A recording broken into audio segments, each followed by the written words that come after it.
Assalamualaikum warahmatullahi wabarakatuh. Balik lagi di channel saya Markas Pinjol teman-teman ya. Oke teman-teman, seperti biasa ya, di video kali ini saya akan berbagi lagi tentang aplikasi pinjaman online yang sudah tidak dibayar ya, atau sudah gagal bayar seperti itu ya. Jadi kami tidak bosan-bosannya ya selalu berbagi tentang pengalaman atau gagal bayar di pinjaman online, baik itu ilegal maupun legal teman-teman ya. Karena banyak sekali teman-teman yang masih belum paham, misalkan sudah telat bayar atau gagal bayar di pinjaman online ilegal, apapun itu legal. Nah, jadi masih banyak ya dari teman-teman di luar sana yang masih belum paham ya, karena masih awam mungkin ya. Jadi di video kali ini saya akan membahas tentang aplikasi Kredito ya. Kredito ini pinjaman online legal teman-teman ya. Oke, seperti biasa teman-teman ya, di sini saya akan buka aplikasinya ya, biar teman-teman bisa lihat juga ya apakah benar abang ini gagal di aplikasi Kredito, apakah enggak, kan seperti itu. Jadi yang pertama-tama saya akan buka aplikasi Kredito ya. Kemudian di sini saya akan menjelaskan ya seperti itu. Karena banyak sekali teman-teman yang saat ini gagal di pinjaman online legal ya.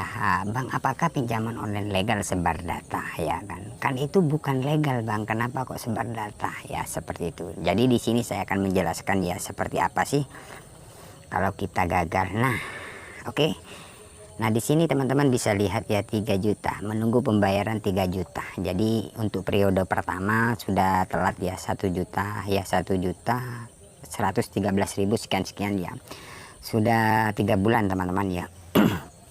Ini untuk periode 1 ya. Untuk periode 2 1.115.000 ya, sudah telat juga seperti itu. Kemudian dan seterusnya, ketiga 771.000 sekian telat juga. Jadi sudah 3 bulan ya lebih seperti itu. Oke, nah di sini saya akan menjelaskan ya tentang aplikasi pinjaman online legal teman-teman ya, karena banyak teman-teman yang masih belum tahu, bang, apakah pinjaman online ya, intinya bukan aplikasi ini aja yang ditanyakan itu sering. Pinjaman ini gimana bang? Ini kan legal, apakah ada penyebaran data? Nah, sebenarnya untuk pinjaman online ilegal baik pun legal itu tergantung kalian teman-teman. Tergantung kalian gimana sih?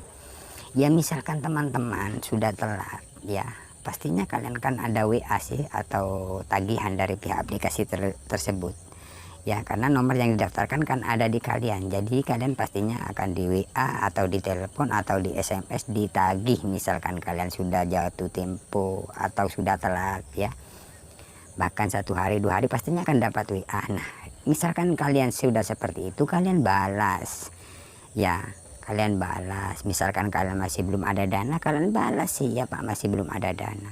Kalau kalian masih menunggu gajian ya kalian bilang masih nunggu gajian. Nah seperti itu.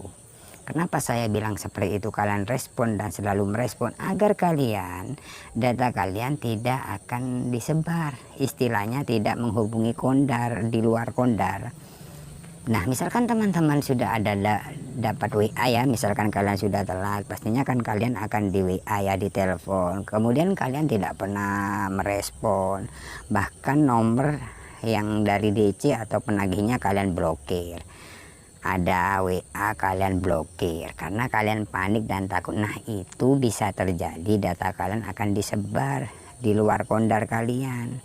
Karena apa? Kalian sudah tidak bisa dihubungi sudah tidak balas atau merespon. Kalian dianggapnya kalian sudah tidak ada itikat baik seperti itu. Jadi untuk pinjaman online baik itu ilegal maupun legal itu sama teman-teman. Jadi bukan legal ini nggak sebar data, enggak. Misalkan teman-teman sudah tidak bisa dihubungi, apa dari pihak aplikasi tidak menghubungi di luar kondar?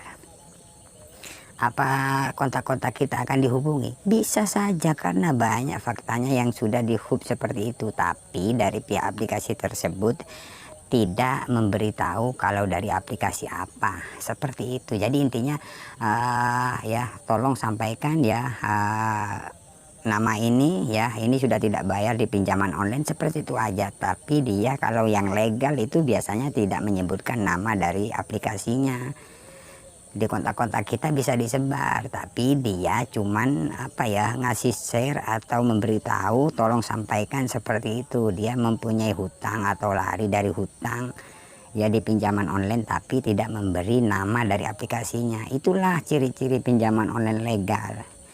Nah seperti itu. Jadi intinya misalkan teman-teman gagal di pinjaman online apapun ya, yang legal khususnya ya kan, biasanya teman-teman banyak yang bertanya, ini kan legal masa sebar data bang, kan seperti itu ya.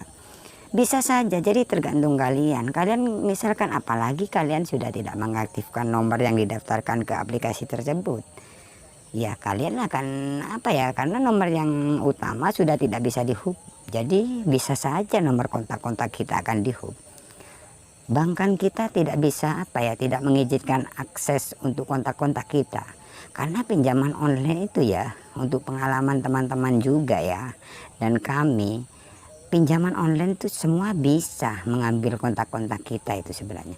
Karena apa, tidak ada ya yang namanya akses kontak kita, itu nggak ada kalau pinjaman online legal. Tapi beberapa teman yang disebar dari pinjaman online yang legal itu banyak. Dari mana dapat kontak-kontak kita itu? Nah jadi intinya semua bisa teman-teman, jadi tergantung kalian untuk penyebaran data ya. Dan kemudian untuk DC lapangan ya itulah teman-teman ya. Jadi kita lanjut ke DC lapangannya. Jadi untuk penyebaran data seperti itu. Jadi buat teman-teman misalkan kalian sudah telat ya 1 hari 2 hari, kalian respon lah dengan baik, gak usah terlalu takut, terlalu panik yang berlebihan, tidak usah. Karena apa yang kalian panikkan ya, meskipun kalian panik, kalian memang tidak ada dana ya. Jadi intinya kalian respon dengan baik ya.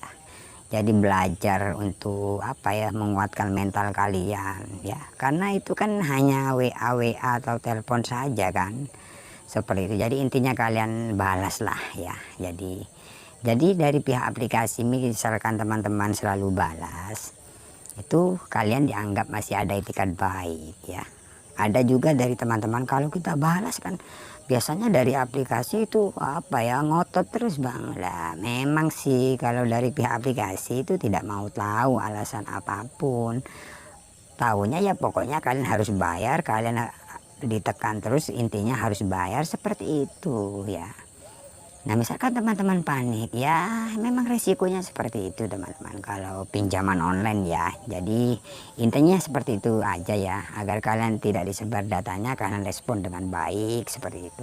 Misalkan kalian tidak merespon ya terserah kalian sih, tapi jangan salahkan misalkan ada sebar data apa-apa. Misalkan kalian sudah siap ya aman-aman aja sih, seperti itu kan ya.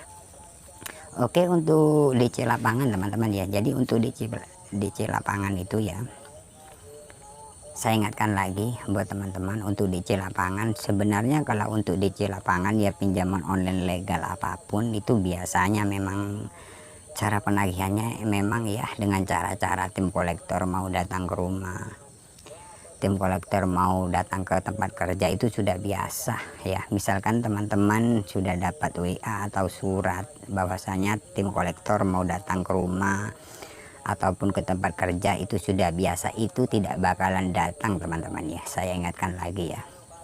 Jadi untuk DC lapangan biasanya ada WA ya, tim kolektor mau datang siang ini ataupun ke tempat kerja ataupun ke rumah RT melalui RT RW ke rumah Anda, seperti itu tidak bakalan datang ya. Itu hanya modus atau cara-cara penagihan dari pihak pinjaman online saja ya. Jadi gertakan saja teman-teman ya. Misalkan memang mau datang untuk DC itu biasanya cuman WA atau telepon saja ya. Itu bahkan 1 kali ya. Itu dengan nada yang sopan banget teman-teman, dengan nada yang sopan seperti itu. Kalau memang mau datang lo DC ya, tidak bakalan ini tim kolektor sudah ada surat, tidak bakalan sampai kayak gitu. Misalkan seperti itu tidak bakalan datang. Atau tim kolektor sudah ada di jalan, itu tidak bakal datang. Misalkan datang, saya ulangi lagi ya, misalkan mau datang mungkin dia telepon 1 kali aja dengan nada yang sopan banget Tidak dengan cara-cara tim kolektor Kamis yang ini atau jam 2 ini kalau nggak bayar tim lapangan mau datang ke rumah, atau biasanya kirim video itu tim lapangan mau datang, itu tidak bakal ya, 100% tidak akan datang teman-teman ya. Jadi buat teman-teman misalkan dapat WA seperti itu tim kolektor mau datang, itu tidak bakalan seperti itu tidak bakalan datang ya. Jadi kalau mau datang itu cuma telepon satu kali dengan nada sopan atau WA seperti itu aja. Kalau dengan surat ataupun tim kolektor mau ke kantor ya, ke rumah melalui RT RW, itu tidak bakalan, itu hanya modus saja ya. Jadi buat teman-teman itu harus tahu agar teman-teman tidak panik misalkan dapat WA atau telepon dari pihak aplikasi tersebut seperti itu ya. Itu modus atau cara penagihan dari pihak pinjaman online apapun ya. Oke, kiranya cukup sampai di sini saja teman-teman ya. Jadi untuk kredit ini sejauh ini masih belum ada DC ke rumah, karena kami selalu merespon dengan baik, dan kemudian misalkan ada telepon bahkan kami yang menelpon ke pihak DC-nya karena memang tidak ada dana ya. Seperti itu koordinasi ya, masih belum ada dana, seperti itu aja. Jangan main panik-panik sampai nggak balas atau sampai nggak merespon dari pihak aplikasi. Jadi intinya kalian respon dengan baik ya. Jadi sejauh ini masih aman-aman saja ya. Jadi untuk 3 bulan untuk di aplikasi Kredito ini dengan tagihan sampai 3 juta teman-teman ya. Oke, kiranya cukup sampai di sini saja untuk video kali ini. Jangan lupa like, komen, dan subscribe channel ini. Saya akhiri. Assalamualaikum warahmatullahi wabarakatuh.